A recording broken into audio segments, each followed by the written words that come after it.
Desde hace 8 años, Laura acude con su hija a la Basílica de Guadalupe. Lo hace también acompañada de Pelusa, su mascota.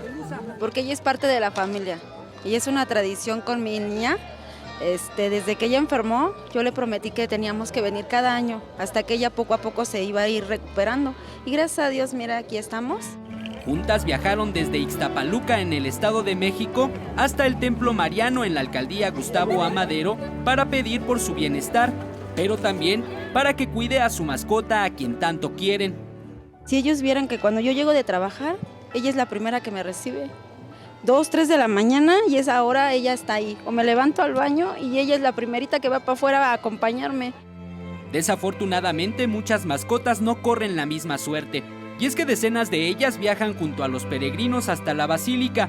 Sin embargo, durante el trayecto o la conclusión del viaje, son abandonados en las inmediaciones de este recinto, situación que en algunos causa indignación.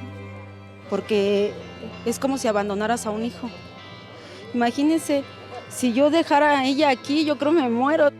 De acuerdo con informes de la alcaldía Gustavo A. Madero, se estima que cada año durante la celebración de la Virgen de Guadalupe, en esta demarcación se abandonan entre 150 y 200 mascotas. Con imágenes de Andrés Brito, Eric Pinto, 21 Noticias.